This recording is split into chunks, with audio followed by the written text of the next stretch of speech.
Well, good day, my friend. I hesitated for a long time to even bother with Piers Morgan because normally, and I'm going to say this, this is what you're supposed to say. I don't punch down, but that's kind of silly. But I go after the substance, not necessarily the commentators attempting to address substance, unless they've done something that is so off the mark that it becomes a story. And I usually don't waste time on people whose relevance is parasitic, that survives entirely on inherited status and legacy booking power. But Candace Owens, America's internet sweetheart, lately has reminded me that sometimes the record needs to be set straight. Not out of spite or anger or cruelty, but out of a civic hygiene. Because there is something uniquely corrosive about a man, a Boeotian, a twit, a nitwit, who presents himself as some serious interlocutor while functioning as a glossy tabloid reflex machine. And that is Piers Morgan, a man who manages to combine the intellectual curiosity of a cross between a soap dish and a gossip columnist with the moral certainty of some compromised bureaucrat and the theatrical instincts of some daytime scold. And somehow he sells this as journalism, when in reality, it's a human cockfight factory where guests aren't invited to be understood, but to be provoked. And if just like a morning zoo, if you put enough people together, somebody's bound to say something. And he sits back there with this look, is like, is this almost over? Hoping that there'll be some fight. You put on the bloviating, hyper perspiring junk yogurt screaming with this one, and it doesn't. And he puts people on not to be understood, but to be provoked and interrupted and misframed and fed into some screaming format that flatters him, gives him the numbers. I mean, it's brilliant. Listen, if you got nothing to say, put people on. It's like bum fights or human cockfights. It's Morton Downey. It's professional wrestling, bad outlaw wrestling. And all of this leaving the audience intellectually malnourished, starving. And what makes this especially absurd is that Piers Morgan genuinely he really believes he's above the fray, that he is the adult in the room, that he is somehow intellectually equipped and spiritually able to handle what's going on, that he's the reasonable one, bravely standing against the unwashed masses of conspiracy theorists and extremists and hate mongers and unserious people, when in fact he believes every official narrative as if it were handed down from Mount Sinai, and he reacts to dissent not with curiosity, not with incredulity, not with question, but with contempt, because to him, to this man, skepticism is pathology, and questioning authority is immaturity and wrong. And this is why he can't understand Nick Fuentes or Tucker Carlson or Candace Owens, or how he's being played, or frankly, this entire new crop of commentators and analysts who are not playing by the rules of ancient, antiquarian, antediluvian legacy media decorum, because Piers Morgan is an anachronism trapped in some mental time capsule where he still thinks it's 1983, where the gatekeepers matter, where shouting, "I am the journalist," somehow settles the argument. And where this pukey smugness passes for rigor, and it is entirely his fault, because when you come up through the tabloids, and British tabloids, not us, theirs, okay? When you come up through that swamp, you learn that confidence matters more than comprehension and understanding, and intellectual fecundity, and volume matters more than substance. And this explains why when Alex Jones absolutely, methodically dissected him and schooled him on the Second Amendment, remember? During Piers' short-lived career on CNN, he didn't get us, we didn't get him. That was a disaster. That was New Coke. That was, I don't know what that was. But he didn't get it.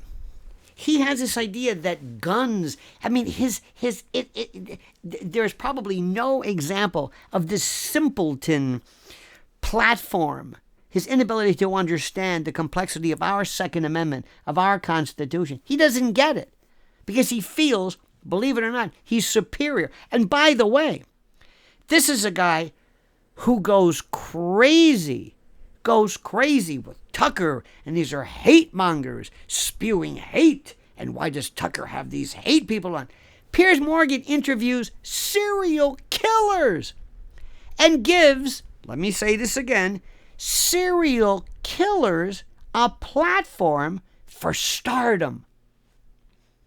Now you can say whatever you want about Tucker or Nick Fuentes or Candace or I don't know who else is out there in his group of intellectual or moral ne'er-do-wells, but serial killers? I mean, don't get me wrong.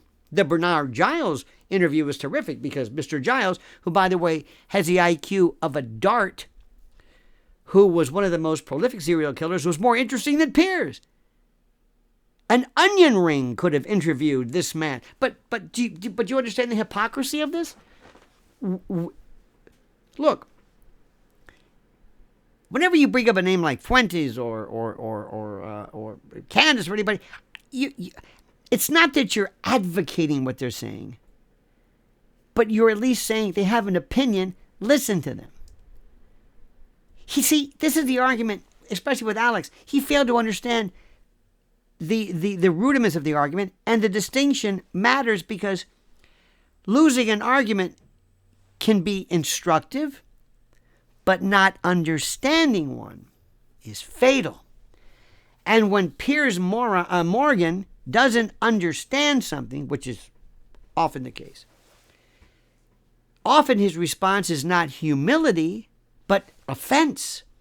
And when offense curdles into frustration, he does what he always does. He storms off in a huff, in a miffed, panties in a wad, a theatrical sulk, as if indignation were a substitute for knowledge and comprehension. And this is where his style becomes not just annoying, but fundamentally anti-American, fundamentally unconstitutional, which he doesn't understand. Because America at its best prizes backbone and guts and authenticity and resilience and the willingness to stay in the room when challenged. And Piers has none of that. None of that. He has no guts, no balls, no background. He's impuissant. He's feckless. He's an invertebrate. No spine. Just a polished accent, attempt, and a reflexive disdain for anyone who doesn't genuflect to his worldview. And I say this as someone who normally, as somebody who wouldn't even give him the time of day, except in this particular case, especially with what he's done to America's sweetheart, Candace Owens, except for the small matter that he once, I think he still does, blocked me from Twitter or X. Blocked me? Fine. What? Then I get invited on his show, then disinvited at the last minute because I was thinking, I don't think this producer knows who I am. And I said, are you sure about this? Yeah, we're going to talk about, I forget what it was. Okay. Then they never, I said, is this still on? Oh, sorry, we had a change of plan. Didn't even have the courtesy to say, by the way, we've made a grave error. Just doesn't matter. Seriously, it doesn't matter. This is how he talks to everybody else, as long as you're yelling at him. I mean, if you're yelling at somebody else, it's okay, but what is he afraid? It doesn't matter. But I had to tell you that. So this is fine. These things happen, but it's illustrative because it reveals the insecurity, the insincerity at the heart of the operation, which is that Piers Morgan doesn't actually want the conversation, the discussion, the give and take. He wants control. He wants the guests to scream at each other. Nothing against him. He wants a guest he can manage and spar with theoretically without ever risking exposure. And listen, in terms of, let me tell you something. In terms of success, absolutely. Good for you. I mean, let me tell you something. I always thought Geraldo Rivera was kind of like our version of this, and I thought not exactly a whiz-bang, though Geraldo gave us the Zapruder film, don't forget this. But Piers makes Geraldo look like Niels Bohr. And I think that's kind of why Piers struggles so badly with figures who don't need him or who aren't impressed by him and who don't accept his framing, because really he has nothing to fall back on once the script breaks. And this is why he ends up looking like a buffoon, like a tabloid hack. But he doesn't care. It's like Jerry Springer doesn't care. It doesn't matter as long as the numbers and the clicks and and I understand it. Believe me, I get this. Like I said, he makes Geraldo Rivera look like Isaac Newton. But for all of Geraldo's excesses and whatever it was, at least there was a sense of curiosity and risk. Whereas old PM is allergic to both. And by the way, he hides this allergy behind this faux seriousness. This desire to get to the bottom of this. To having four people who are going to scream at each other. I mean, do you remember, what was it? Was it Shmuley Botiak and Junk Yogurt? Oh my God. What was that? I mean, listen, maybe you like that. To me, it's like shallow. I understand what they're doing. But his faux seriousness and his moral posturing, and the real tragedy here is that he doesn't understand that this style no longer works because the age of the host as referee is over. Audiences don't tune in to watch some Brit scold and wag his finger at Americans for not thinking correctly. What is he talking about? What era is this? Again, it's an anachronism. That we don't do this anymore. And it gets old because he's going to have to keep upping it because people are habituating more to the fights. I mean, good for him. I mean, people tune in, believe it or not, to hear ideas clash organically and to watch people kind of reveal themselves through argument, not interruption, not screaming, and not this being constantly pissed off. And what Lord Twit doesn't understand, what in fact he offers, is none of that. None of it, because he has nothing to say beyond the performative performance, the kabuki dance of being offended or being highbrow, or taking the moral high ground, knowing what's right, going back after these dastardly tinfoil hat. By the way, it's actually aluminum foil. We haven't worn tinfoil in years, but these conspiracy theorists. He has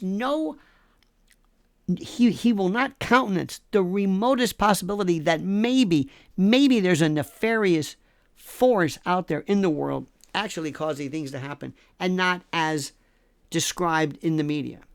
I mean, these approved narratives, he just accepts them all. And this is why, by the way, every show feels the same. Regardless of the guest, Because the point is not, discovery, it's dominance. And the irony of ironies is that in trying to assert control, he reveals his irrelevance because the new media ecosystem, and I hate that word, but I'll say it, doesn't reward scolding, it rewards clarity and courage and intellectual risk. And old Piersy offers none of that. None of those things.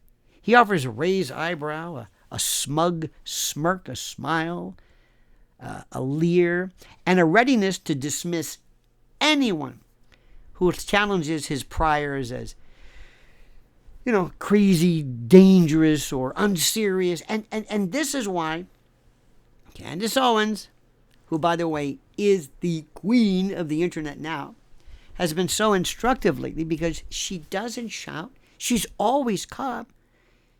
She doesn't spew coprolalic filth like Timmy the Cat Pool. Doesn't do that. She doesn't perform. She doesn't beg for approval. She simply lays out arguments calmly and watches putative legacy figures like old Piers short circuit in real time because they can't handle someone who refuses to play the hysterical role, the role that's assigned, the role that's meted out, the role that's been given. And when that happens, the emperor is exposed because beneath the accent and that attitude and that faux sense of superiority and this, whatever it is, the veneer, there is no depth, just reflex and contempt. And the saddest part, if there is a saddest part, is that Piers seems genuinely baffled by this shift. He can't understand. He doesn't get it. He doesn't get why yelling no longer wins, why authority no longer persuades. Don't you know who I am? And why calling people names no longer ends the conversation. It's a different story. We don't understand the term conspiracy theory. That's like using the word pinko or something from the 60s, or it's like people who refer to certain progressive lunacy as communism. It's like, what? This McCarthy, these attempts at excoriation, execration, doesn't work. And the answer is simple. The audience has grown up. And they're smart. And they've moved on. And he is not. He's like the Japanese soldier who doesn't know that the war is over. And he doesn't understand it. So that we're left, in essence, with a man cosplaying, relevance. Hosting debates he can't moderate. And conversations he can't follow. He's just looking at his clock. Is it over yet? Are they done screaming? Yes, could you bring out Mr. Yogurt? Could you bring... Yes, and his friend, Ms. Kasparian. Yes, could you scream? Yes, could you scream, please? Whom should we select who makes you scream the most? Irrespective of the legitimacy or the sapience of your argument. Just scream. That's all I want you to do is scream. That's all. I'm Piers Morgan. I don't even understand the issue. Oh, good heavens, love it. Let me tell you something. This poor guy gets into arguments he can't engage with, and the result, again, I keep saying this, is this anachronism? It's not journalism. It's noise. Noise dressed up as seriousness and sobriety and theater. That's it. Masquerading as thought. And that's why this needs to be said plainly. Piers Morgan is not dangerous because he is powerful. He is dangerous because he is shallow and certainly without the understanding is the most corrosive force in media.